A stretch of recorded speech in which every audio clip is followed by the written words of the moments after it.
So at Vogue, I had my hit list, and Amal Clooney, in another life, I wish I was a human rights attorney who's gorgeous and elegant and well spoken. I'd always wanted to speak with her. I think both of them are super cool, and I love that she's not afraid to wear certain fashion things, similar coloring. So again, I like that too. So when I got to talk to her, and it was so funny because all my friends texted me in real time, but obviously I couldn't see it. They were like, Right. "You're not paying attention to George Clooney. Why aren't you asking George Clooney any questions? You're only focusing on Amal." And I was like, "People, have you not met me? I don't care about him. What am I supposed to talk to him about? The Nespresso campaign with Danny DeVito? I care about her. She's in Richard Quinn. Come on." I'm Jill Demling, and this is Going Rogue. Today, I'm excited to welcome my friend and colleague, Edward Barsamian, also the chicest man I know. For over a decade, Edward has worked in fashion media. As the style director at Vogue, there wasn't an airport outfit he didn't clock on everyone from Amal Clooney to Zoe Kravitz. Beyond the screen, he was often found on the red carpet, either interviewing stars at the Met Gala or accompanying them to the Golden Globes. And yes, he was always best dressed. After a brief stint in London working for Victoria Beckham, Edward followed the stars to the Michelin Guide and now serves as the VP of Partnerships and Marketing at Gracious Hospitality. So instead of covering the red carpet, he's curating the guest list. Same eye for detail, just with more caviar. Pour a glass, pull up a chair, and let's toast as Edward Barsamian goes rogue. Hi, Edward. Hey, Jill. How's it going? That was a very nice introduction. I know we were talking last weekend at lunch, trying to figure out when and where we first met. And I was convinced it was at Bungalow 8, late night. But No, that's not untrue, but the first place we actually met on set, it was for a specific part of the magazine at the time called Style Ethics. It was when Vogue was starting to focus on sustainable fashion, ethical fashion, all of that stuff. Tanya Goodman was obviously the sittings editor because sustainability is a passion for her, as it should be for all of us. Anyway, the model was Blake Lively. It was at the Surrey Hotel just as it was opening. So it was on 76th Street between 5th and Madison. Super luxury, really cool. We hadn't had something like that as like a place in New York a really long time. So it was like nice. Gossip Girl was like just starting. So it was interesting to see who was plucked from the cast for this moment. So fast forward, I'm like jewelry intern, accessories intern, and I'm very methodical, as Jill knows, and some of you might know. And she comes in and is like, "Everybody," I was like, "Get a coffee for Miss Demling," and blah, blah, blah. You were so nice to me. I just remember you had it was an offhand comment about something where it was like Blake Lively likes X. And so I made sure that we had, and it was red velvet cupcakes. I made sure we had those just before she arrived on set. It's just those little things. Funny. Yeah, it's just like those little things because that's what sets everybody apart. Is just like that drive and focus. Well, it's funny because I mean, I'm old, so I barely remember that, but I especially don't remember you being in the jewelry department. Not that I can't see it, but that's funny because I never know how to describe what you do or what your job is because it's never just one thing. I mean, to me, it is. To me, you're my stylist. I don't go to India without having you pack me. I don't buy a trench unless you approve it. Got style in spades. You are very kind. I take tons of pictures, send them to you. The pictures are good. You know your angles, which is fantastic. For the Gen Z listeners, I think it's important to learn how someone got to where they are, especially for those people who are pursuing a career in fashion or journalism. So I would love to know how you got started. What was little Edward like? For some reason, I don't know why, I picture you as the female version of Cher Horowitz from Clueless. Always ahead of the trend, impeccably dressed. Edward is here. The hallway's my catwalk. I don't know why. That's what I picture. You're not far off. Little Edward, I actually have photos. This is in Italy with my family. Yep, the shades. Exactly. The shades. Like the sunglasses are on, whitewater rafting, like you've got the hat and the vest, so it's got just in case the paparazzi are there, you have to be ready. Always. I had a Prada backpack, so that tracks in terms of like Cher. It was really interesting. I grew up in suburban New Jersey. What was predominantly conventional, like Polo or Abercrombie and Fitch, J. Crew. I wore that stuff, but I wore it in such different ways because I would wear like, I don't know, Ralph Lauren collection, like the runway t-shirts, and I would definitely break. Our school had a dress code. Look, if you are not showing up ugly, you should be able to wear whatever you want, in my opinion. Right. And that's what little Edward did. No, Won best dressed senior year of high school. yeah, I mean, you're always so great at high low. You don't have much low, but the way you do incorporate it, because that's one thing I would always ask you when our offices were close to each other. I wanted a trench like you had or a duster like you had. And when you tell me, oh, this is Zara or this is H&M or whatnot, it was great because you had a way of making exactly like you said you did as a child. You could wear it differently, mix it up, and it suddenly looked like either Victoria Beckham or Burberry, or it's a talent. I appreciate that. It's kind of what you said before, stylist style. And so, like, yeah, my job titles have always been fairly nebulous in the sense that it's like vague, it's overarching because to your point, style is intrinsic. I think the cool part about working so closely with you, but then like also the like fashion critics at the same time, was the fact that it was like you were showing at the time you were working on mass pop culture. You were bringing those figures into our universe. The fashion critics were doing that in regards to what's on the runway. Merge those together, and that's how you talk to everybody. And again, that's how I've always approached dress. I feel very privileged that I had like supportive parents who allowed me to express myself, who I felt like I was at that time through ready to wear, through fashion. So that's interesting because I was going to ask, knowing that your mother, who recently passed, was this chic woman. I mean, you've blessed me with some chic hand-me-downs that I treasure. So when you said they were supportive of you being who you are, I assume they were supportive of you going into the career you did. Very much so. I stumbled into editorial. Yeah, what did you study in high school or college?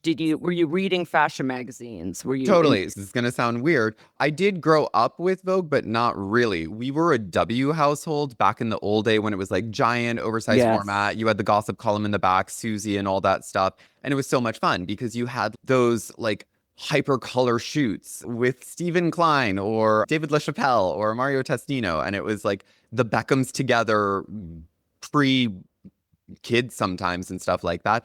And it was just like the hottest thing in the world. So for me, that was my first entry into fashion editorial, was growing up with my mom's W's. We obviously would go Short Hills Mall, shout out there. That was my fashion baptism. So that's where we would go like shopping and stuff like that. The moment where it clicked that fashion can be a career was or as a kid where I knew I kind of wanted to do something in this space was 1997 Oscars. Nicole Kidman wore this John Galliano for Dior Couture Shang style chartreuse dress. And literally that was where it was like, this is Hollywood. This is a movie star. This is somebody who can wear fashion but knows how to use fashion in an intelligent way that is going to communicate to everyone. And then after that, you saw a lot more people start focusing on wardrobe a lot more, which was cool. So when you were graduating high school, what did you think you were going to be? What did you go into college studying? When I was in high school, I was one of the editors of our yearbook. I had a column in the newspaper. I did not get an editor role at the newspaper because they did not think I was good enough. But I did a column and it was way better. You showed them. Well, the two people who were co-editors weren't even very good. Anyway, so during my senior year of high school, I was interning for a society magazine based here in New York. It's called Quest. And that's probably where we met during the bungalow era. You got to speak to the highest subsect of an audience, right? It's society, it's New York society. To be introduced to that, who have access to everything, that was really cool. My grandparents lived in the city, so I was able to stay with them for free. My parents gave a stipend. I feel very fortunate for that. Because they did that though, that showed me, okay, I can go into editorial. I can turn this into a career. This might not be end game working at this outlet, but like it's the start to what I'm going to do next. And how did you get that job at Quest? Oh, the magazine was delivered to my grandmother's building. It's a magazine that's given out in like the Zheji buildings here in the city, or in Palm Beach or in the Hamptons and stuff like that. So I remember she used to give them to me. It was Quest, Avenue, Gotham, and probably a few others. Senior year high school, so I'm still like way underage. I wrote to Condé Nast because I, at that time, read GQ, if you can believe it, and Cargo and all those kinds of things, which is insane. I actually shockingly did not apply to Vogue as an intern. W, which I think was still on 6th Avenue or something. And so they had said no.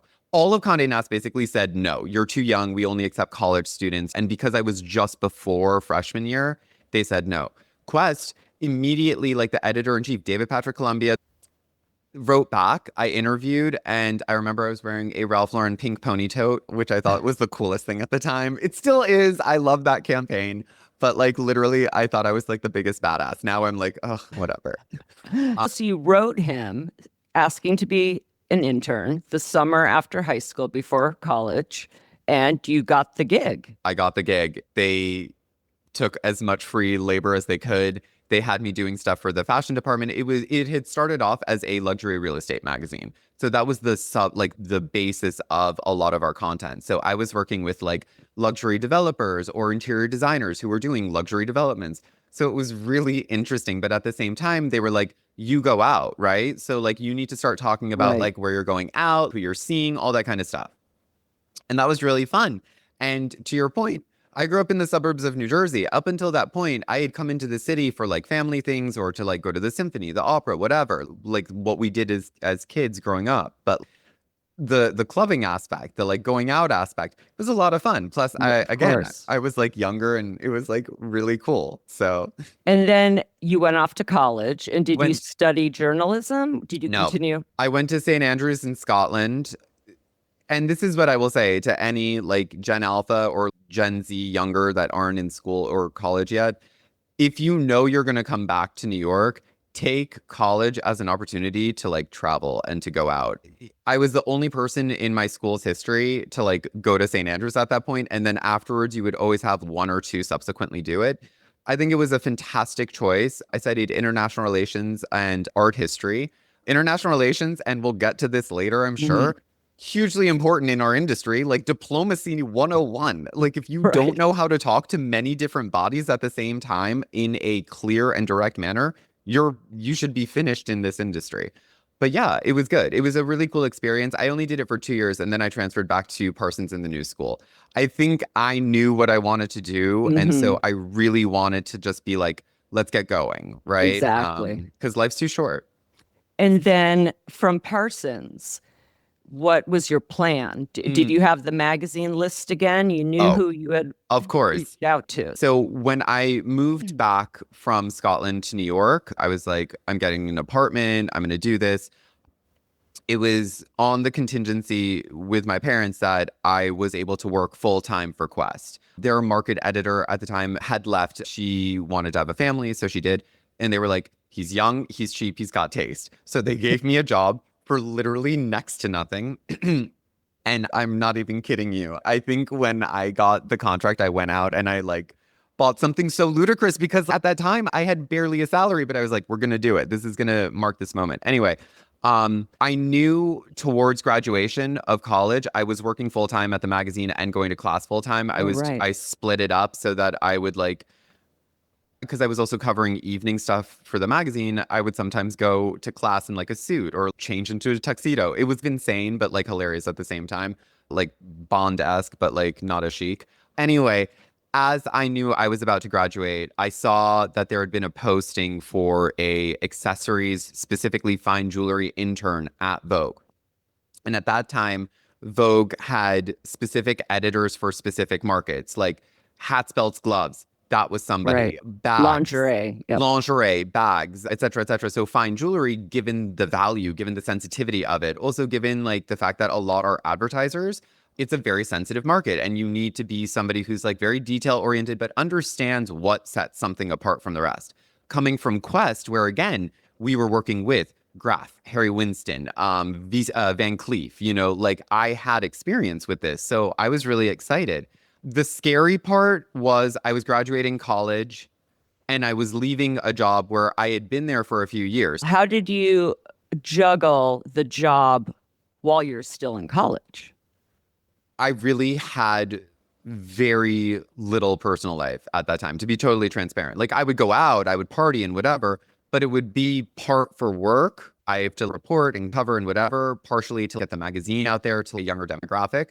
But I was pretty much a monk. I would go to class, go to work, and then go out and then just repeat that cycle. And that was really it. And they were fine with you not being in the office full time because you obviously had.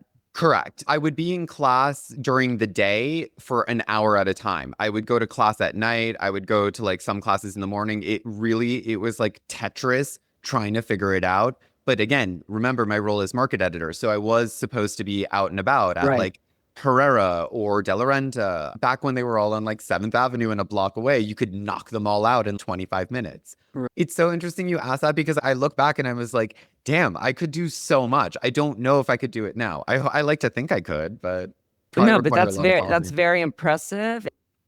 I can tell that about you. The fact that you went for it.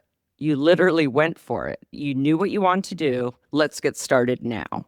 And you made it happen. And that's hard for some kids. I mean, it was hard for me to know what I wanted to do. And I would have loved to just have clarity on my future. I think that's what a lot of people get anxious about.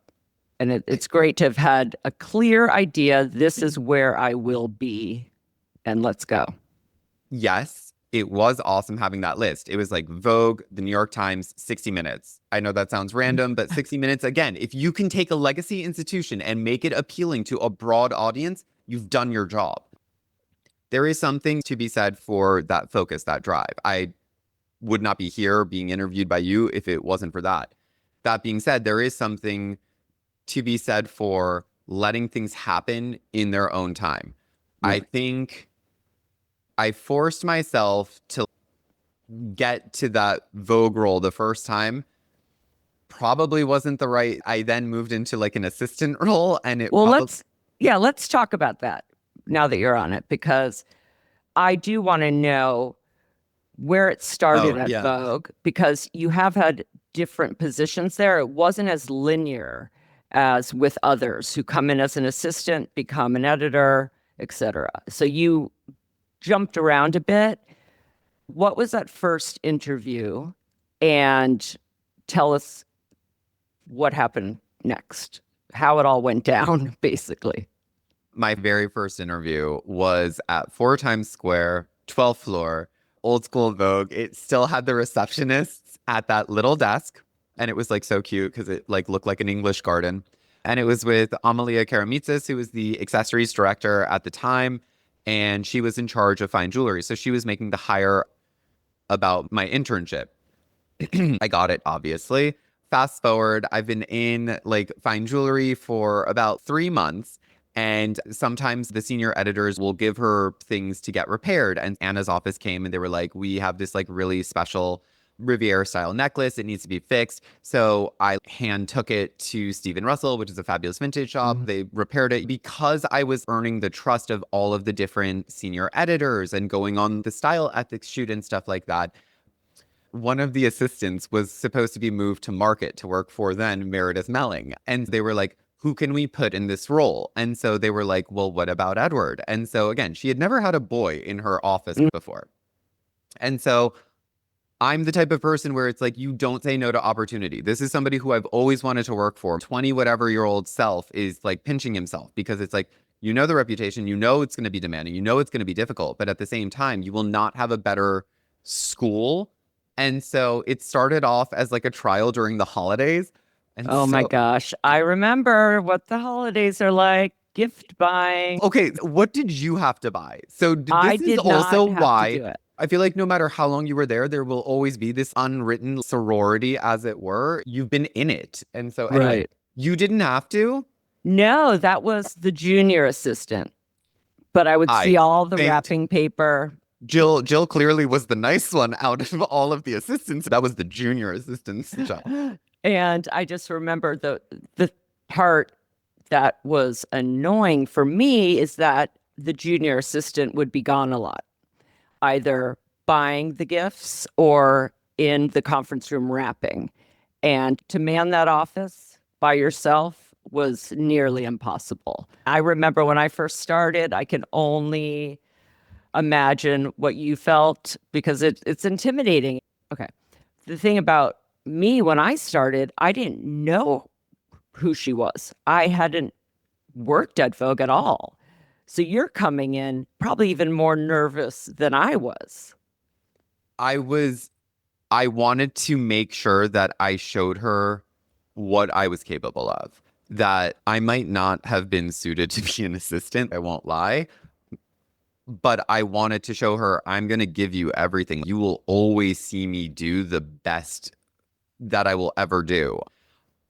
She was good to me. You know, as you said, I didn't have a linear path, and we'll get to it later, but like there's a reason I came back, right? Because I wasn't mistreated. One of the other assistants was like a demon to me. It was humiliating how she spoke to me in front of like the other members of staff, because at that time Anna's office faced out onto like events and communications. Right. So like they could hear the second assistant basically just chastise me for not undoing the Miho flowers the way she does it. I was like, are the flowers going on her desk in a vase? A Clarice Cliff vase? Yes. So we're good, right? She's not going to yell at me over that. Why are you yelling at me over that? Did she have 3 assistants at that time? I was the third assistant. Oh, okay, because we only had 2. And it's funny when you were talking about taking the necklace to get fixed, because that happened so many times when I was in her office. There was a particular one that would always break. The amethyst one? I don't know which one it was, but this is a long time ago. We're talking late 90s, so probably 1999. And Leslie Fremar had picked it up off her desk while Anna was at lunch to get it packed up to bring to get fixed. And she dropped it and it broke. And she was in tears. And I said to her, just calm down. Let's think about this. So this is a necklace that keeps breaking. Here's what we do. We're going to take it up to the jeweler, have them shorten it.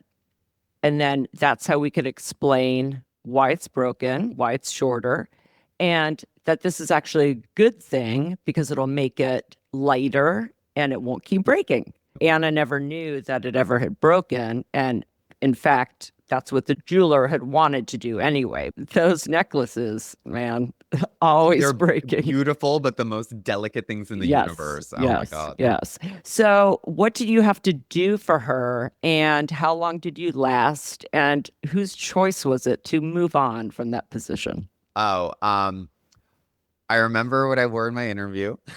It was during the holidays, so it was gift wrapping and everything. Clearly I had passed the test. So in the new year, they moved my predecessor to accessories or market. And then I bought a new Balenciaga by Nicolas Ghesquière suit in gray. I still have it. I still wear it. I still feel like a boss in it, which is so crazy. She asked me who my favorite writer for the magazine was. And I said Jeffrey Steingarten, which I think you'll appreciate just given my current role. At the time, Jeffrey Steingarten was the food critic at Vogue. And so he would write about like caviar, but somehow it would be very approachable. He would write about bluefin tuna before it became like a common thing. Yeah, he'd write about whatever he wanted, and Phyllis Posnick would do incredible still life images to go with it. And I will say, a lot of people bought Vogue because of Jeffrey, and a lot of our subscribers were there for Jeffrey's piece. And so I think she thought, because I gave such a different, thoughtful answer, and again, it doesn't seem to compute that I would be like, I like the food critic at Vogue. That's how I started. I was there from officially like January until I want to say Paris Fashion Week or whatever that year. So like 2 months. So it was pretty quick. Yeah. The first assistant was going to business school. So the managing editor at the time basically called me an assistant number 2 in. Number 1 assistant was leaving. So number 2 was going to be promoted to number 1. Right. But number 2 at the time really didn't like me. Like she really wanted me out. She was really just mean. basically the situation was numbers 2 and number 3 don't get along. Number two's been here longer. Number 3, you got to go. And so I signed a very, like cool situation where they were like, you can come back at some point, whatever. They gave me severance and I left, which I thought was like, I don't think I would get severance now.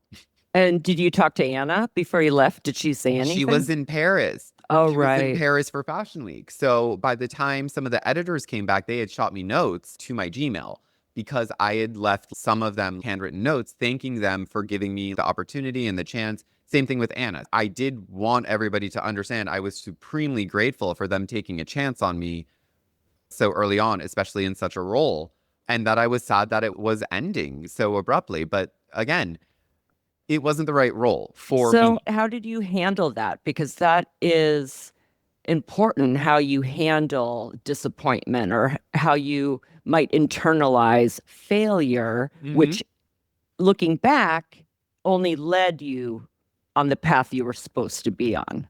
Totally. But at the time, it's pretty devastating. The most devastating thing in the universe. Here I am, like early 20 something, finally in what I think is my dream role, right? At my dream place. I do remember immediately after it all happened, I made sure that the exit agreement was like all kosher and then I signed it with lawyers and stuff. But immediately after I went to Prada and I bought several sweaters, went to lunch with a girlfriend, and I was like, okay, today is going to be the one day where we're just going to like enjoy ourselves, whatever.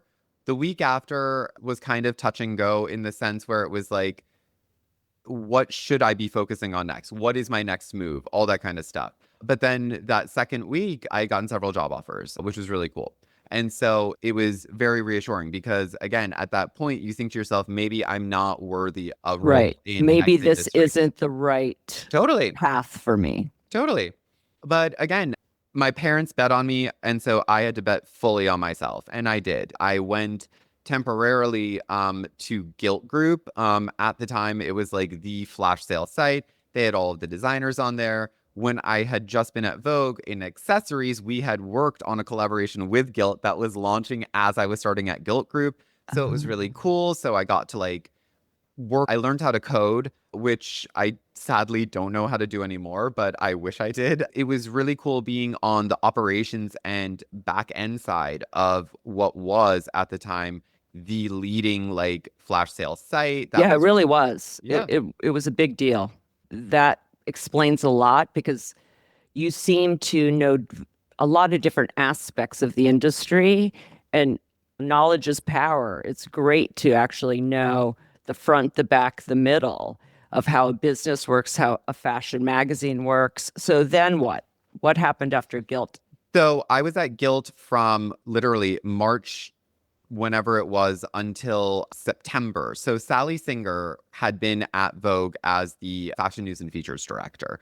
And when I was there, I was going back to her office because I would have to get stuff. Like Anna would do the AWOK and I would give it back to Sally and stuff like that. Anyway, I lived in Chelsea, so I ran into Sally and I knew she was taking over the New York Times Style magazine. So I had reached out. She was still building her team. She gave me a chance as a fashion associate alongside one other girl who was already hired. It was amazing. And Wow. this is the one thing I will always credit Sally on. She knows how to put together this like misfit band of creatives that just work very well together. So she had taken with her from Vogue Sarah Moonves, who was the assistant at the time to Phyllis Posnick. She took Ethel Park, who at the time had been Andre Leon Talley and Tawny Goodman's assistant, as our fashion editors. And then she brought Vanessa Trena on board, who's fabulous and who I was assigned to work with directly. Love Vanessa. That was like the best experience ever. But it was because of Sally that I really, one, got my foot back in the fashion editorial way. At Gilt, it was awesome and I was still in fashion, but I was there, to your point, on the business side, on the consumer side. And it was cool. It was interesting. But I missed the storytelling aspect. I missed driving the conversation as opposed to driving the sales. I knew I still had more I wanted to get out there. Plus, again, the New York Times was also on my list. That's insane. It's the style magazine, but I'm very driven. I got to write for Styles because I messaged the editor and I set up a coffee and I was like, I would love to contribute. Bill Cunningham was there. I got to see him work on his layouts, and he like asked me my opinion. Like, how many people get to say Yeah. shit like that? Not a Yeah. lot. It was insane. And it's because Sally believed in me and gave me a chance that I was even there. So I'm very And grateful. how long? I know Sally didn't last that long there. I did like what she did for T, but it was different than what T had been formerly. So Totally. I don't know what exactly happened there. So during that era, it's the 2010 to 2012 era in media, just for context for everybody. WWD is basically a gossip rag at this point, and what they were doing was pitting Sally's T against Deborah Needleman's WSJ. And so every week or whatever, they would compare our like advertising numbers, they would compare all this stuff. We were kicking their butts, but at the same time, that was a really new product. WSJ had just launched, so it was like much more democratic in the sense of how they were positioning luxury. Sally's was very specific. Sally was there for 2 years or like 2 years and change or whatever. And then there was, as you said, it was like an abrupt changeover. All of the old team basically left. Sally went back to Vogue. Sarah went back to Vogue. I think, I don't remember where Ethel went. I think she went to like Allure or something. Vanessa and I stayed on only because Deborah Needleman, shockingly, was appointed the editor of T. And Oh. yeah. And And she so kept you on. she kept me on. She did. Deborah did get rid of some other members of the like beauty team and features entertainment team. And that was her choice. Yeah, for everyone out there, that's something that happens very frequently. A new editor in chief comes in and they change the whole team. You know, they want to bring in their new team. Sometimes it's a fear of the loyalty is still with the other editor. So that's a typical thing that Totally. happens. You see what you inherit. You make decisions, intelligent decisions. You don't just arbitrarily fire people. Mhm. And then you build up your team with people whom you value, whom you respect, whom from a creative standpoint. But back to T for a second. When the new era came on, I kind of knew I was like, I gotta get back out. I had to let Sally and the rest of them get their feet wet at Vogue.com. So that's what they were doing. They were all going back, but in a digital capacity. And this is again the era 2013 2014 when .com was still like the digital home of style.com, Vogue, and W. So it was aggregating magazine articles and doing very limited digital first series. So it was really early days. At T, I had built up an audience. I had built up like credibility in like celebrity style. I did a thing called like Look of the Moment because T's website was called The Moment originally or whatever. I think they changed the name. But my point is this. I had done like style columns. I had done market columns, all this kind of different categories to see what worked, to see what is an audience interested in. How can we bring celebrity into this context in a way where our readers will engage with it? So it was cool. And without having to pay for a shoot. That's also Oh, a way totally. to do it. Totally. I'm very cost conscious. I am all about maximizing one's revenues. And, you know, if you can use a chic shot of somebody on a red carpet and get the same message out there as you would if you were to do a like $30,000 shoot, use the Getty image. License it for $75 or whatever it charges editorially. Are you kidding me? The effect is still the same. Yeah, and I Uh, know when Sally came back, because obviously I was there, that a lot of focus was being put on digital. We were behind the times at Vogue. We really relied on advertisers in print. We still were very much wedded to the physical magazine, but everyone else in the industry was moving forward into the digital world. And I know bringing Sally back, there was a great emphasis for everyone to acknowledge that there is a digital world and we must be in it. I remember that team being built up, and at first we were very separate. And you could talk more about this than I can, but who we were featuring on Vogue.com, the talent that were getting the most hits and the most following were not the same celebrities that were in the magazine. And I know it was a bit tricky. It was church and state in a bit, but let's start with when did you go back and what was your position back at Vogue.com? so it's been long enough. I will give you an exclusive on Going Rogue confidentially. When I was still at T, I was at the jewelry shows in Las Vegas. I get a phone call at God knows what hour, like 11 something at night. It's Chelsea Zalopany who works with Sally, and they're both back at Vogue. Chelsea's, hey, Sally has an idea for you about a celebrity column. I start this celebrity column. It's called 5 Stars. Basically, it's 5 paparazzi shots of 5 different celebrities in one trend. So it can be like denim mini skirts, or it can be like boho dresses, or I don't know, the same handbag, what have you. I did it anonymously for a full year. I got paid really well, Oh mind my you. I got gosh. paid better as a contributor than I did as a staffer. And I was trying to negotiate the contributor rate. I did that for a year anonymously. It was their most traffic Well, columns. why didn't you just go over there?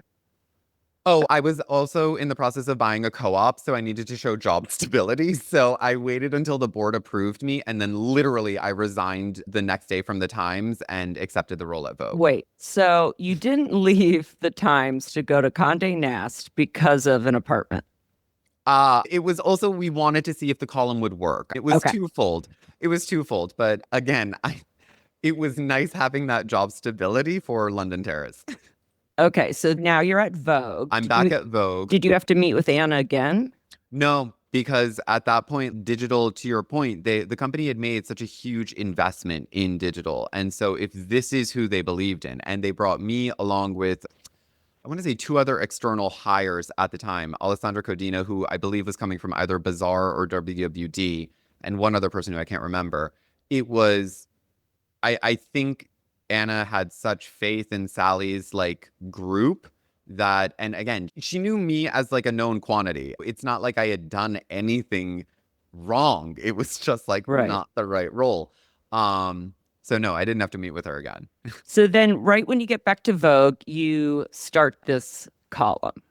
Yes, I had negotiated for, and I won't lie, given everything that had gone down before, I said, let's start off as contributing style editor and test each other out for a year and then reassess the relationship afterwards. Because I wanted it to be, if I was going back to this place, I did want it to somewhat be on my terms. Them telling me I was doing the most popular column did give me that confidence. I know what I'm capable of. I know I'm good at this. So I just want to caveat that. Like, if like people know your worth, like definitely don't be cocky about it, but the early part of a negotiation is the most important part. So when you get back to Vogue, you immediately start on this five-star column. We start on 5 stars, and immediately from there, like we're still doing it, but I'm talking with our product and engineering teams on what is the next functionality coming out? What are we going to be investing in next, so that I can start thinking about how do we make this better? How do we make this type of content more attractive moving forward? And so I know that from a visual perspective, Sally had brought on a lot of like different types of video people. So are we able to level this up where we start making the shoots with digital subjects? And we'll talk about choice of people in a second, but are we able to start doing these things, making them saleable, similar to what the magazine does, but in a much more in real-time way? So click to buy due to affiliate linking.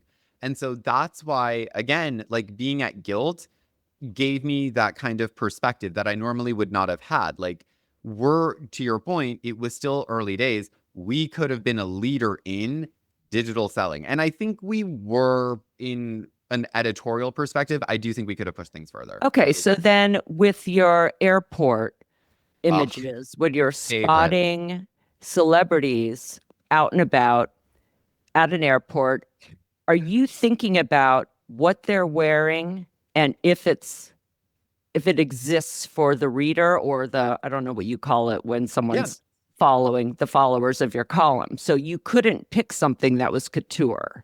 Yeah, of course you can. Of course you can, because again, you can always have it be like shop similar or whatever. Okay, got it. I will say this. I love that airport style is a thing. I know, literally, I remember back when I was there, the amount of stylists who hated me because they were like, we now have to dress our clients up to go to like an airport. And I was like, look, if I'm looking put together and I'm in denim, your client can too. They're photographed by everybody.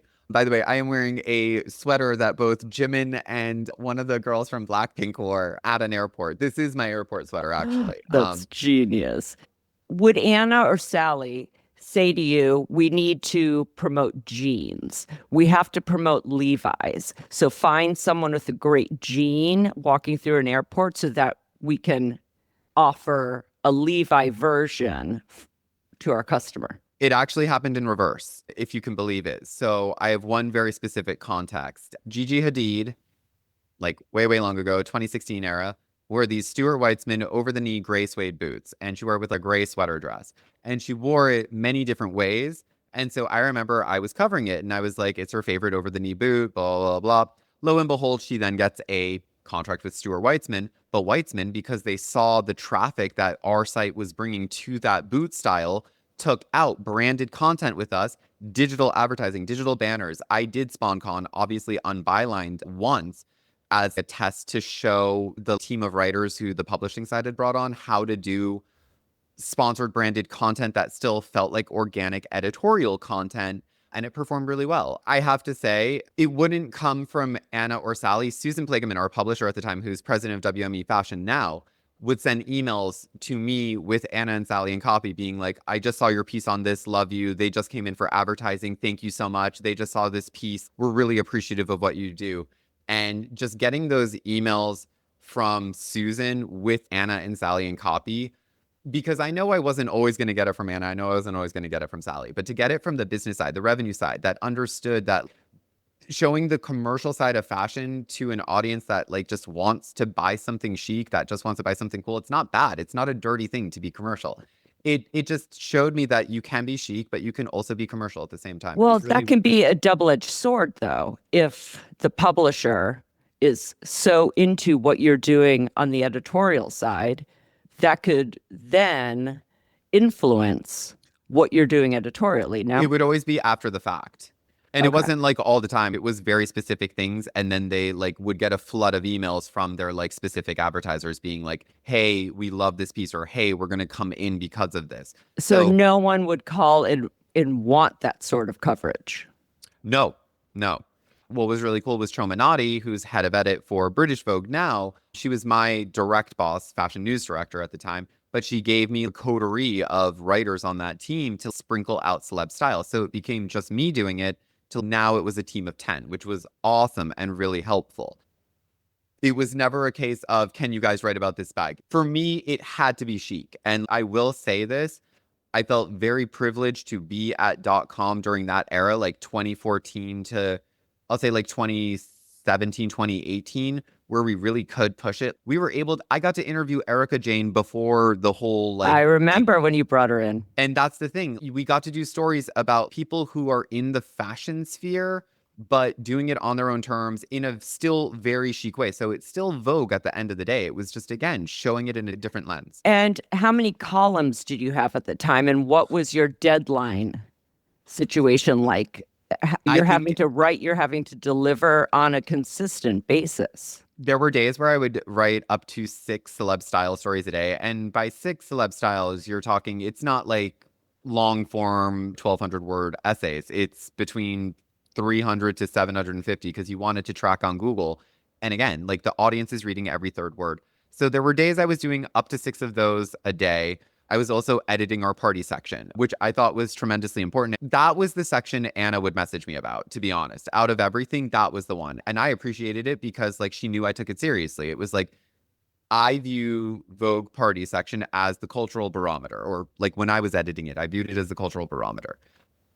I still think they do a very good job. Anyway, it was hard at times because there were sometimes looks I wanted to actually cover that I would assign out, or interviews where it was like, I don't have the time because now I'm managing a team. Now I'm trying to develop deeper relationships with either design houses or with the talent directly, like with you and stuff like that on meet and greets, so that we can start doing different types of stories around celebrities, around their style. That's when we started doing a lot more expanded coverage of red carpet. I was able to build the job into what I wanted it to be. Was at that moment, In Style was the only title that really covered celebrity red carpet. I personally didn't think it was that great. And I said, Vogue is the fashion authority of record. We need to be doing this. So we started doing it. And I was like, we're going to get the stylist to do photo diaries. We're going to go to the jewelry houses and say, tell us the making of this one-of-a-kind piece you made for such and such person. And then we started doing video. And then slowly and slowly, as we saw different social medias come about, that's when they started integrating me into some of the content, which whatever, but it became fun. But how about if there was no one chic walking through an airport one day? Like, how would you make sure you always had up to five different celebrities? We switched it from 5 stars when we saw that traffic was still good. But I was like, why are we giving away so much in one column? I Right. can break this apart. And so we started doing it as just single people. And then that's how we started building up their fashion personas and fashion profiles. Dakota Johnson was somebody whose maybe style you wouldn't have recognized, but because we wrote about it on a daily basis, where it's like she's pairing her Sambas with a Gucci vintage blazer and vintage 501s. And then the next day you would see her in the same Sambas, but with a rose slip dress. That's how we were doing it. We were identifying the people who we knew were going to be really shaping not just how the runways were going to look, but how everyday people were actually going to start dressing. I definitely took advantage of Vogue.com when I was trying to pitch a cover of a celebrity. So, for instance, if I wanted Dakota Johnson for a cover, and if I got Anna to agree, we would utilize you and the team to start building her up with our reader so that when she got that cover, when the cover hit stands, our Vogue readers expected it because that was going to be her first Exactly. cover. We always wanted the first cover with a new celebrity. Instead of following maybe what a bazaar did with the celebrity, we wanted to showcase her, anoint her a Vogue girl. And to do that, we needed to start planting the seeds, so to speak, so that it was almost expected that, oh, there's her Vogue cover, not who is she? Exactly. And that's why I always enjoyed working with you in this capacity because you always kept me in the loop. You always were like, hey, do you have XYZ people on your radar? The team you also had at the time was also very much like, hey, have you guys looked at XYZ? Even for like runway shows, I would show her like, these are the people who are going, these are the people we're potentially planning on doing stuff with. And it would be because like you and I had spoken and I was like, they're going to be featured in XYZ. Okay, let me see if they're going to be at Dior or what have you and stuff like that just Right. again to really show the audience why we're choosing this person, why this person is a fashion person, why this person is like a Vogue girl, as you said. And then when you're getting the photos together and you're choosing who you're going to Oh, yeah. feature, uh, did you always know what they're wearing, or did you have to So, contact them or their stylist to figure it out? hybrid of both. To answer your first question, how did I find those images? So, and it's sad that I will still do this to this day. There are several like wire photo agencies, Splash News, Backgrid, Getty, Shutterstock, and like one more and whatever. And I also go to BFA to look at like party pictures to see that. I'm going to all of those places like clockwork every morning when I was doing that job because in the morning you would see all of Europe, the UK, and Asia. So I could always put together maybe 3 people, put it together, send it on Slack to Choma, being like, this is what I'm thinking. And she'd be like, use this as a backup. And then we would wait until the first American shots come out for like all the stars who are going to like the morning shows in New York. Today, Good Morning America, Live with Kelly, etc. And that's when you would usually get one good person who's wearing something solid. In And terms you didn't have to get approval from the celebrity to run the images? No, because it's all on wire agencies. And so again, because it's Vogue, we're doing positive coverage. We would Right. never say like so and so looks like a clown. We would just not cover it. I guess the only time it would be problematic is if, I doubt this ever happened, say Beyonce's walking through the airport holding a Coke instead of Pepsi, or, if someone's wearing something that's not the brand that they're contracted to wear. With Beyonce, what's interesting is, and I got to start doing print magazine stuff like towards the end of my time at Vogue, which was really exciting. But I remember I was doing our like in book trend pages, which I had wanted to do since I was a kid. And I remember emailing the team at Parkwood, which is the company that Beyonce's entire enterprise, yada, yada. And I said, do you mind if we use this photo? And I was like, it's going to be the lead image. It's going to be, and they were like, yes. They did make me send them like a PDF just before so they could Right. see it in context. But like Beyonce was an interesting one. She was very specific about like which photographers from like agencies or whatever captured her. And so again, you want to be cognizant of that. But again, think about it. At the same time, I love our photo editors teams that existed there at the time. And you can ask any of my colleagues because they will know that I was always at odds with them. I chose my own pictures. I know that if I didn't like that shot, a celebrity wouldn't like that shot. Right. So I was always the one being like, I need the cleanest shot. This is going to sell this point. Because if I don't believe it, you don't believe it, like the reader won't either. And there was a time, though, that you would reach out to the stylists. Yes, yes. So in terms of credits, there were several like celebrity websites. So it was like Star Style, Red Carpet Fashion Awards. But then I would definitely reach out to the stylist for a bunch just because it wasn't so common. And the looks we were featuring were like day-to-day looks at the airport, groceries, shopping, school run. I definitely like would message Victoria Beckham a lot being like, hey, who is this jacket by? Because like 99% of the time, you know, she'd be wearing her own stuff. But every once in a while, she'd throw in like a Balenciaga, Celine by Phoebe Philo. And so you're like, damn it, like, is it Phoebe? But Or you like, just messaged her? Like, how did you even get to the point where you'd message her directly? she had started her fashion label when I was still at the New York Times. And Sally knew that I was a huge fan because what Victoria started off as doing was like super modern, minimal tailoring. It started off as dresses and then moved really much into suiting, tailoring coats with beautiful Savile Row fabrics and just like gorgeous materials. And so I respect that. And obviously, I was a huge Posh Spice fan as a kid. Are you kidding me? Obviously, I'm a Posh. And so when she launched the label, I worked like a lot with her team at T on exclusives. Like we got the exclusives on her handbag, her first season handbag collection. And you develop a trust, you develop like a professional friendship and relationship. I mean, I wouldn't do it all the time because again, 99% of the time she was wearing her own stuff. Her team would email me because if I didn't ID it, they'd be like, can you say it's pre-fall, blah, blah, blah. Oh, that's Or funny. which was really cute. Yeah. I enjoyed it when the publicists or the teams would send stuff like that because then it meant that they were actually reading it. And that was always nice. And wasn't there something with the Kardashians? Weren't you close with Kim Yes. or? I mean, this should define the time. So my first month at Vogue was the Kimye issue. Up until this point, mind you, I had never seen an episode of the Kardashians. I still have never seen a full episode of the Kardashians to this day. I know them straight up just from their fashion. Anyway, I had to familiarize myself with his style, her style, and their couple style so that we could have this, as you said, whole digital package around this really mega cover moment that had never happened before. And so because of that, I was like, interesting, because obviously she went through a massive style transformation.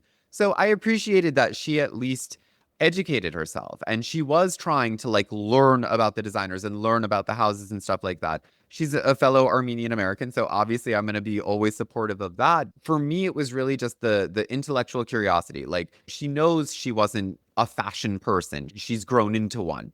And so because of that, I respect it.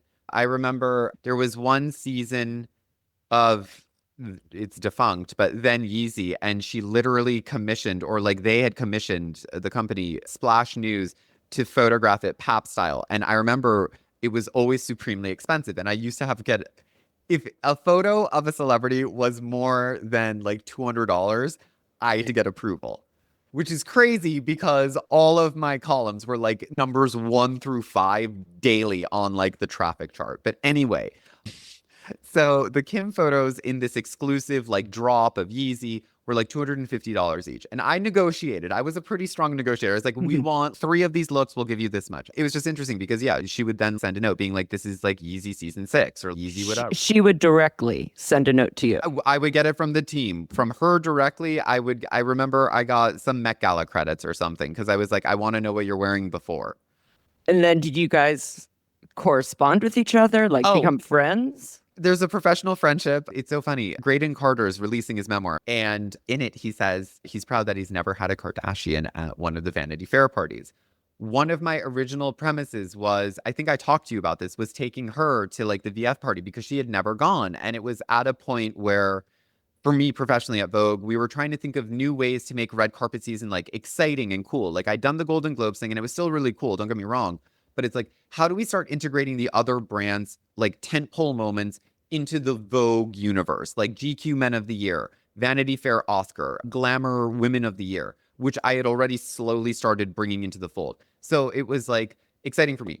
That didn't happen, obviously, but we were emailing back and forth during that period About doing it. and DMing about doing that and stuff Well, like that. let's talk about the parties that you either hosted the red carpet, you were the guy on the red carpet, and you're great at it. I mean, I would love to know if you ever even thought about television hosting, because I would totally watch Live with EB.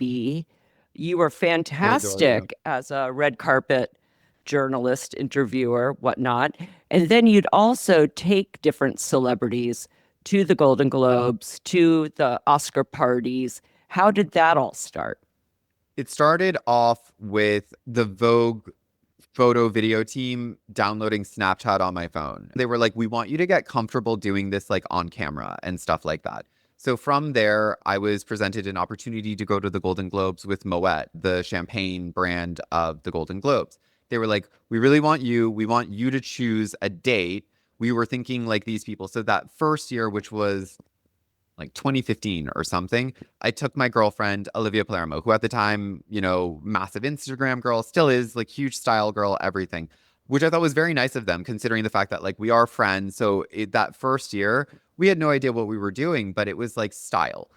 We leaned very heavily into like Mad Men-esque 1950s. She wore Del Pozo with like old David Webb. I wore a white dinner jacket. If I was going as the first time representing Vogue to this red carpet, do it elegantly, bring somebody who represents grace and poise. And that's what we did. So year one really was just about establishing our presence. And did you walk the red carpet at the Golden Globes? With her. Well, I let her do the big moment alone, but yeah, we did it together. Was it crazy? What was it like? Very bizarre. You've got photographers on one side and you've got like fans on the other, and so you're getting screamed at from both sides. But that first year, it was weird. Like, you're taking everything in. And as a friend of hers, because I've known her, literally, we were interns together at Quest, the Society magazine, when we started. It's exciting to see your friend also have that moment for herself. And so it was really cool being able to share that. That was another cool part of being at Vogue, was being able to share moments like that with really close friends. But in the subsequent years, so then it was Rada Priyanka, the Kendall Jenner year. I won't lie, you are never fully prepared for fandomonium at that level. And it's insane. The girl is the sweetest human being on earth. I have always loved her style, on or off duty. I just remember it was insane. What did she wear that She wore year? Giambattista Valli Haute Couture and Lorraine Schwartz jewelry. A friend of mine loves to give me shit for saying that and will always post it on his IG for my birthday. It was this massive train. And so I remember her stylist, Marnie, had very intelligently sewn like a bag inside the dress to put the bulk of the train so that when she was sitting at dinner, it wasn't this massive thing, which was, as I said, super clever. Anyway, fast forward to after the ceremony. The ceremony takes place at the Beverly Hilton. It's connected to the Waldorf, which is also a Hilton property. We went through the kitchen with her guard up to her and Haley, then Baldwin's like suite, so that they could change into after party stuff. It was just like, it's those moments that are just like really funny. Or yeah. Because I remember seeing you and Priyanka at one of the after parties. Oh my another God. year. Jill, oh my God. At that point, oof, we saw each other at Chateau Marmont at the, I want to say it was like CA or one of those parties. It was WME's party, and Elle WME's. Fanning. I introduced you to Elle Fanning. Elle Fanning, who is still one of the most adorable human beings on earth. So those were more the contexts where I was more quiet and reserved, shockingly, just because the red carpet, that's the easy part. It's the more intimate things. It's like, I'm good with you. Well, and then when did you get the gig where you were the one interviewing stars on the red carpet? Oh, for the Met Gala? Yeah. Oh my and God. the Tonys. I've seen a lot of them that you've done. Yeah, they got their money's worth, I'll say that much. Met Gala, I remember we started off on Facebook Live, and it was Machus Ex Machina. So I had, again, for Met, typically you have to get your outfit approved if you're like junior. I was in this weird hybrid where I wasn't junior, but I wasn't senior. But again, being .com, being nebulous and whatever, just show up and dress well. It has always been my motto. Anyway. So I had silver in my hair because it was like meant to mimic the machine, but not. Facebook Live, after the gala, my back is to the red carpet. So I have no idea who's coming down. And this is what they had me do. And so I'm desperately trying to get celebrities. Thank God for Tom Ford being the sweetest human being on earth. He was the first one. He talked to me. He was so handsome, so charming, and just made me feel very comfortable so that I was able to talk to like Wiz Khalifa, Gigi Hadid, Zach Posen, Claire Danes. That first year, though, was so awkward just given the position I was in that I remember as we were ending it, and again, Facebook Live, you could hear me say, was that terrible? And so you see all of these comments being like, no, and all this kind of stuff. And it was So were very you at the sweet. top of the stairs? Like, was everyone Bottom told of at the the bottom of the stairs. stairs? So you saw as I'm like being like, tonight's theme was all about like blah, blah, blah. And like you saw the gentlemen were wearing XYZ. You see all of these people coming down. And I'm also being told like who to try to go for because they can see the comments in real time. So it's just like there's a lot going on. So obviously, after the success of that first year, they were like, we're going to move you to the top of the staircase and looking down at everyone so you can actually see things. And I was like, thank Yeah. you guys. And we had moved it to before everybody goes inside so that I'm not dealing with. Of course, people definitely don't want to be seen at that point if they've been drinking, if they just want to get to their Well, room everybody wants to go to change. the after parties. Mm. To your point, some people might have smoked, drank things, Yeah. whatever, and it's live. Expletives Right. happened on that Facebook Live, and I was like, shit, am I gonna get fired? I didn't, obviously. Once it moved to Instagram Live and it was at the top of the staircase, it was really cool. My goal during my second era of Vogue was to make it a place that was still chic inherently, but to make everybody, whether you're a celebrity or you're just coming to the website or picking up the magazine to read, you felt included. You felt like the fashion was for you, that the people that were being interviewed, profiled, or whatever somehow represented a facet of you. And so to be at the top of the stairs, which I think is bizarre, all of these celebrities are like, oh my God, I'm so happy that part's done. I get it. It's a lot of photographers and stuff like that, but you're wearing a beautiful outfit. Come on, people. Right. They would always be like, oh, there's just this huge sense of relief. It was always nice being able to be that calm moment for them where they could just kind of talk about the fashion, talk about something irreverent, something fun, and then go inside. I won't lie, not everybody was great. And how do you prepare for that, though? It's much different when you're holding notes or doing a phoner versus you're live. You don't really know who you're going to be speaking to next. Obviously, you know who you hope to be. You hope it's Rihanna, Beyonce, Tom Brady, or I do. But you're in real time, you're learning what they're even wearing. So how did you handle that? So in terms of the know what they're wearing part, all of the prep behind the scenes that you guys would normally never see at .com was that in about 6 to 8 weeks before, if not a little bit earlier, I was already reaching out to the stylist, to the design houses, to some of the celebrities directly being like, hey, we want to do XYZ photo diary. We want to do the Met special issue. Back in the day, the Condé Nast used to print a special issue of best photos from the Met Gala. So I knew pretty much who everybody, for the most part, was wearing. You had your Kims, your Rihannas, your Beyoncés, who were always wild cards and you didn't know. How did I prepare? I prepared from that perspective. I would know for the most part who was going to be there just from, again, a content perspective. I needed to know. Your goal as an interviewer is to, I always say this, but charm and disarm, like make them feel comfortable. So talk to them about something that's safe. For instance, there was one year where it was actually my last year, I think, Heavenly Bodies, 2018. And Ocean's 8 was about to come out and it centered around the Met Gala. So I remember each time I saw like a Sarah Paulson or a Mindy Kaling or an Anne Hathaway, I asked them about that. And I was like, how does this compare to like blah, blah, blah? And obviously all those women had been to numerous Met Galas before, but it's just like a fun way to like, bring something up that, they'll enjoy. And was there anyone that was just totally boring who just didn't want to answer questions and just wanted to get in? I love talking to Sarah Jessica Parker, but I felt like sometimes she was rushed off the red carpet by her date sometimes. Interesting. And I saw the Katy Perry interview when she had the huge wings. That was hilarious. I was so scared, one, of her hitting me with those things, but also like me accidentally like hitting her and ruining that outfit just because it was so insane that I won't lie. Like Heavenly Bodies was like, in my opinion, one of the best years from a fashion perspective. some were costumey, but like the bulk did pay reverence to the theme in just like the chicest, as I said, most reverent way.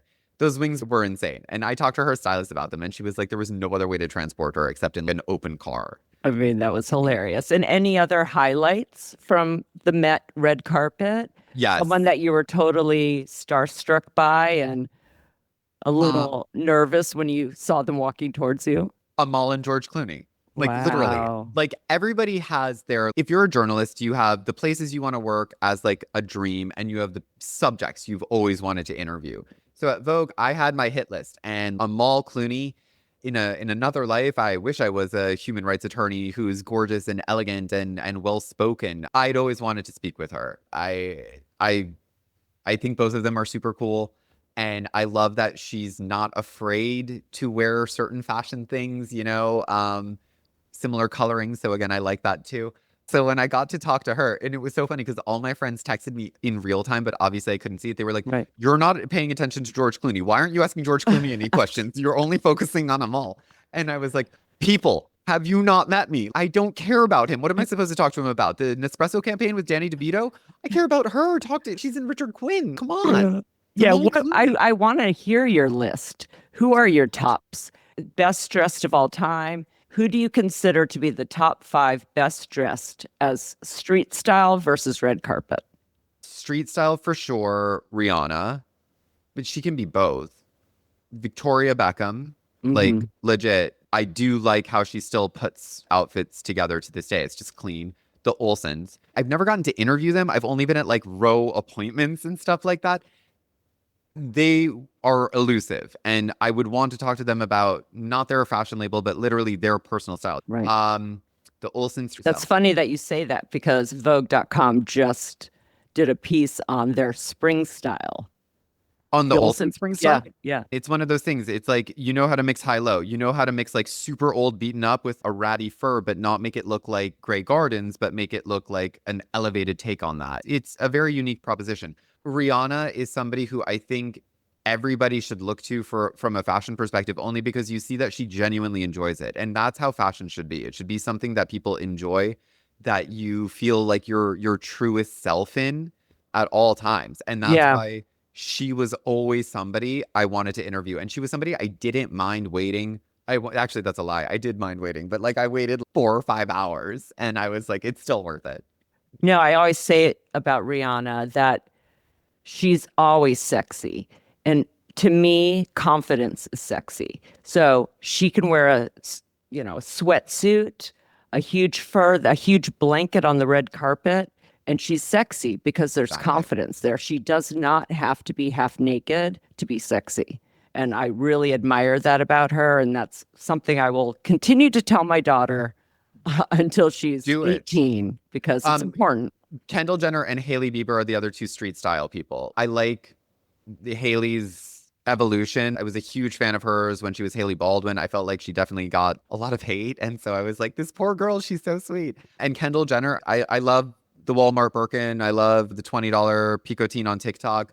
I'm going to give my Hermes bags a break for a second, but I like how Kendall Jenner is integrating hers, because obviously this girl can have any of them between all 12 sisters. I'm sure they have every bag.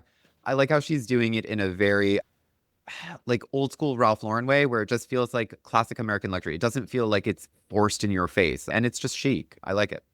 Okay, so now we're ending your Vogue years. Mm-hmm. What was the transition out of Vogue to Victoria Beckham?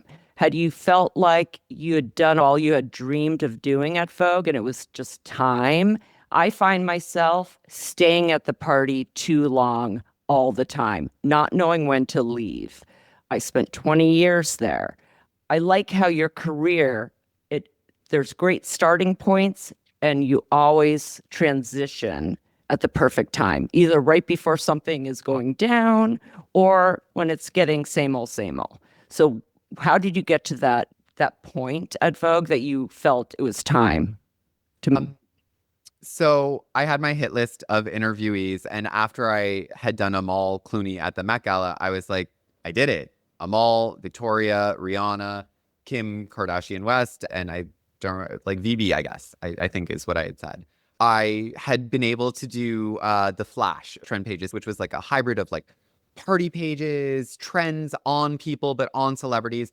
And so when Anna and Mark Holgate asked me to like contribute to the magazine, which was in like 2016, 2017, one hugely proud moment for me personally. It was really cool. And to be able to do those types of pages that I knew our readers would love because it's stuff they want to see. That was cool. So I had done that. I had contributed to the print magazine. I had that regular monthly column. And I got to play myself in Ocean's 8, which is pretty cool. I had done so much. And to your point, also being editors of the party section, I know when it's like, okay, like I'm going to Irish exit. It wasn't that I was unfulfilled because that's not correct. And it's not that I was bored. I won't lie. When you write the celebrity style stuff, if you're writing like, I love it, but at a certain point you want to do more. You don't only want to just be selling the Stuart Weitzman over the knee boot. You want to do bigger, greater things. You want to see these things evolve. Basically, when I had known, I had been in conversations with Victoria Beckham and her team to take this role. We were getting like a lot of the paperwork together. I had went and basically said, look, I have been presented an opportunity for X. I bleed Vogue. I will always bleed this brand. You've known me now in 2 capacities for blah, blah. You've seen my results. I basically wanted some sort of firm commitment with a little bit more money. And they were like, no. The one thing I wonder about, but like then I don't, is if I had just gone straight to Anna, just given the dynamic of the relationship at that point, because she had seen me as an editor, which again, hugely appreciate that. Like that's huge. And I like when she would challenge me on the trend pages in the magazine and she'd be like, is there a better look? And I'd be like, no, there's not. This is literally, that is the best picture of that person. I'm telling you. I wonder if I had gone straight to her with this, if things would have worked out differently. That being said, I don't think professionally anything would have changed for me. I think I still would have been not stunted, but like just going through the motions. And this is something I hope your audience takes away. Sometimes you need to leave the place where you've always wanted to be to get to the next place where you want to be, because you don't know what it is if you stay in this cozy cocoon. I literally uprooted myself and moved to London. How did I exit? I resigned. So after basically I was told like, we're not going to give you more money, I signed the contract with Victoria. Literally only my parents knew for about a month or 2 before I then resigned officially to Anna. I had one more Golden Globes where I took Gemma Chan. And I said I was going to host the first Vogue 100, which is like their membership club event with the stylist Kate Young after the Golden Globes. Because again, I will always be supportive of the brand. They've supported me to get to where I am. I did that. I won't lie. After that, I was sick for a week. Like the thing about Vogue is it's super glamorous. It's super cool. You get to meet the coolest people. You get to do the coolest things that like 99% of the public will never do. But it is draining top to bottom in the sense that if you're actually doing it and taking as much opportunity as it provides you, then your body will break at a certain point. Mm-hmm. So after going for like 5 years straight, that first day when I got back from California and I had, I want to say like 6 days in between Vogue and Victoria, only because at the time Victoria was about to launch Reebok and YouTube. And so there was a lot of investment, both coming from the business side, but also like YouTube for us to produce like good content. And that's part of the reason why I was brought on board. I was in bed for a good 4 out of those 6 days because I was so exhausted, drained, definitely like dehydrated and hadn't eaten that much. So yeah, it was a lot, but then it was off to London. And what was that role? I know Head it of was a editorial. new role. Okay. It was when I resigned to Anna, she asked, what job are you taking? I remember very vividly when Victoria offered to me, she said, is Anna going to be okay? I said, you guys are friends. You guys will weather this. You guys are friends. You're professionals, whatever. Anna, when I resigned, said, what does that mean? And I said, oh, it's translating her brand's voice through all digital platforms and own channels. Lo and behold, head of editorial is now used globally. I personally applaud Victoria and the board and the team that were visionary enough, because no real brands had editorial as like a defined role prior to her. The reason I wanted to work for her is, yes, I love her. I love the brand's aesthetic and all that stuff. But she had a digital store before she had a physical retail store. Because I remember I covered it at T. I like that she was always much more digitally minded. She understood how to use social. She understood how to connect to an audience. My role was to take that and push that more onto the brand side so that more people saw the brand side and her. Like, So what would that mean exactly? That you were building a story around a specific product? around the brand as a whole. Like she had the brand narrative. The brand had existed for 10 years up until that point. But now we were about to introduce beauty. She had already done a phenomenal job of doing this as a beauty junkie. Like she'd gone to Lanzerhof. Our beauty team at Vogue used to cover her stuff. But what I did was, okay, you're working with Sarah Krill, who comes from Estee Lauder. Let's talk about you guys as female founders, entrepreneurs. You're doing a product with Augustinus Batters. Let's talk to you, Victoria, about your skin health. Like, why is it important to you? What were the issues you faced, like when you were in the Spice Girls, before as an adolescent? Set up the story, set up the foundation for what you're about to launch so that when you do, everybody's, her skin's incredible. Clearly, there's like cause and effect.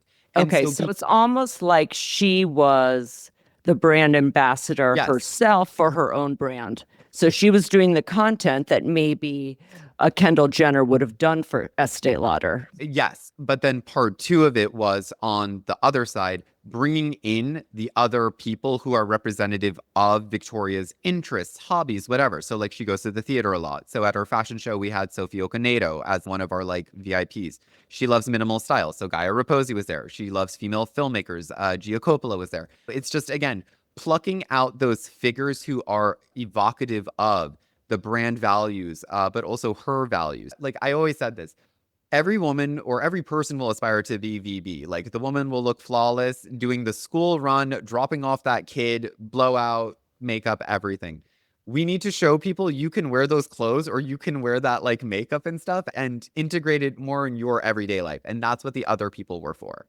And how did you like that? How did you find working for Victoria similar or different than working with Anna?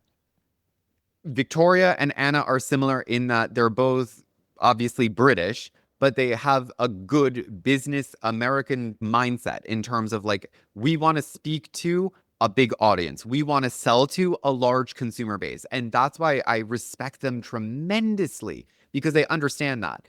Like Vogue's a very decisive environment. Love. And I feel like it's spoiled me for every other job because not everyone's decisive. You have to convince people, right? In any normal industry, you have to get people on your side. It's about key stakeholders and getting them to understand like working with you is better than working against you. You know, it was tough because you had to convince a lot of people, we need to invest in XYZ, or like we need to start thinking about our atelier doing custom one-off or blah, blah, blah.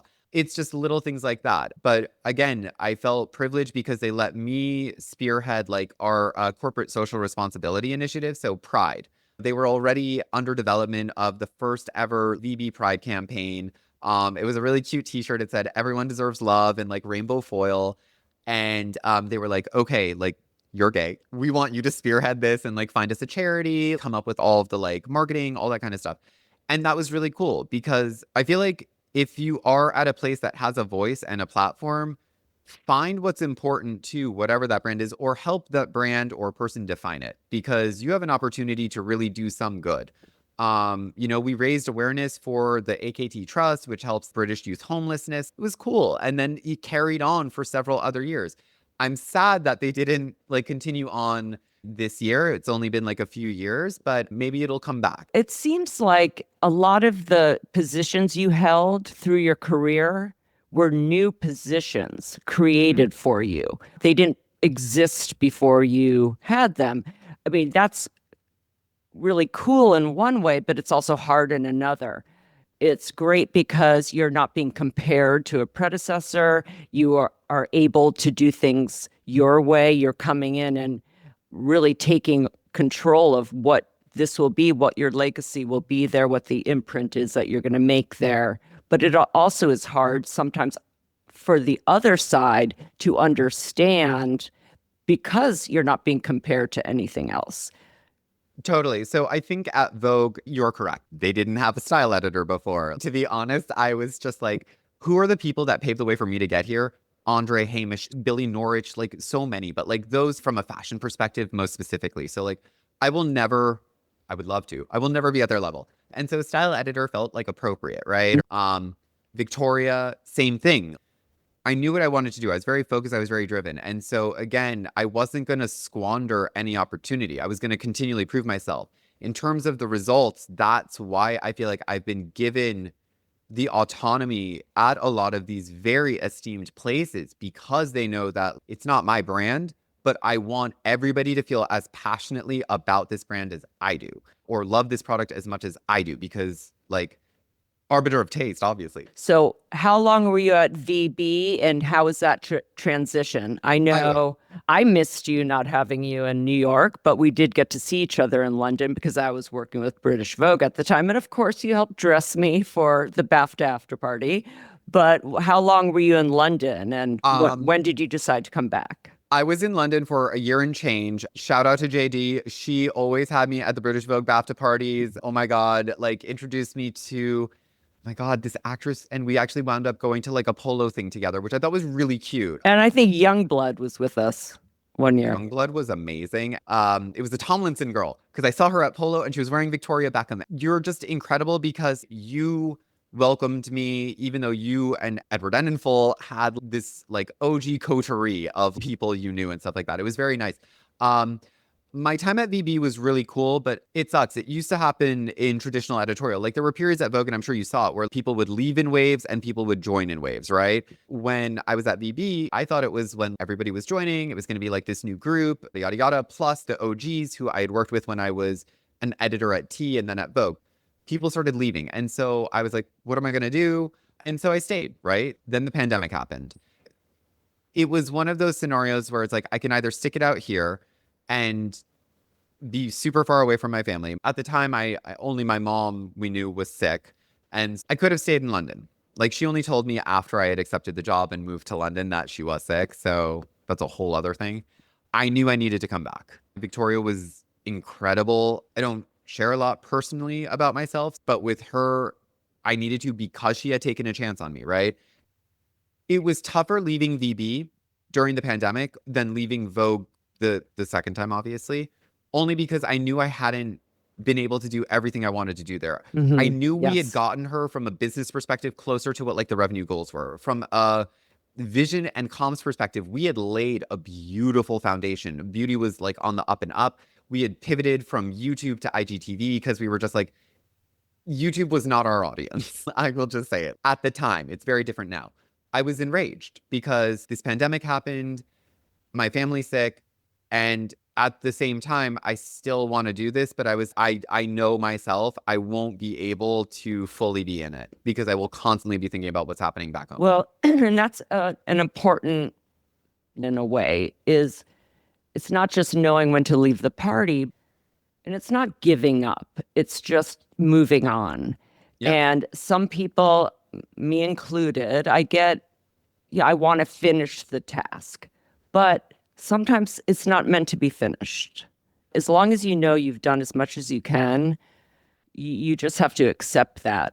And sometimes that's hard for people, but you had left fulfilled in each job. And so I can see this being a different scenario where you just getting started. Right. That's the part. We were just getting started. We saw the success of last year's Pride. We saw the success with Beauty V1. We were like on the up and up.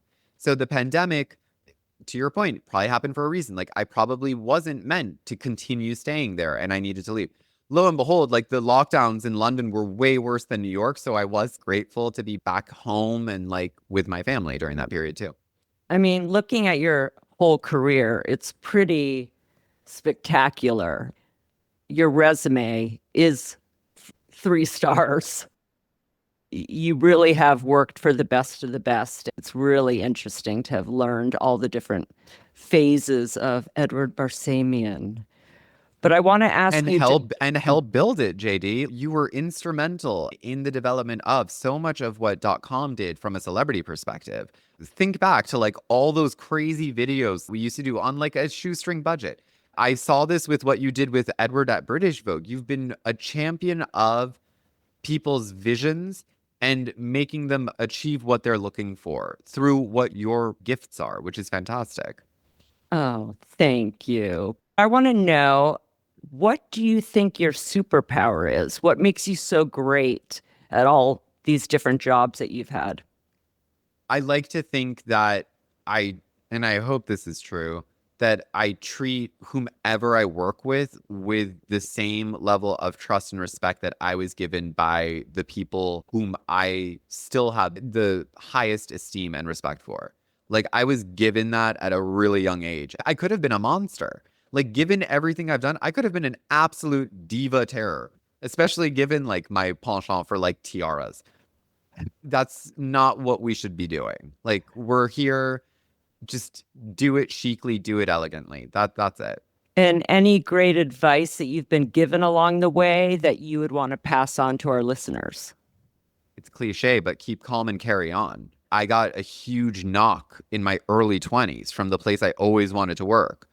I understand the mindset of being like, oh my God, life will never go on, blah, blah, blah. What am I going to do? It happens to everybody. Everybody who you look up to has been fired by one place, whether it's the place they dreamed of or not. It's happened to everybody. What you do after is what defines you. So at the end of each episode, I like to ask my guests 7 rapid fire questions. Are you ready? I hope so. AM or PM? AM. Interesting. Uber, Subway? I mean, Jill. I don't even know why I asked. I love everyone. I took the subway with my colleagues in London, the Victoria colleagues in London, even though I was like, I will pay for a car. It took just as long. Come on, I'm not going to get stabbed. No. Book or film? Book. Sweet or spicy? Oh, sweet. Spots or stripes? Stripes. Yep, I knew that. Top or bottom? Always looking for a good top. I absolutely loved having you on today. You've had such an interesting career and so many good life lessons, career lessons for everyone out there. So thank you. Okay, that's our show. Thanks for listening to Going Rogue. And be sure to like and subscribe. Today's show is produced by me and Maddie Rosenberg at Radio Free Rhinecliff with assistance from Maddie Kelly. Special thanks to David Vo for our great graphics and Taras Romanov for our epic theme music. See you next Friday.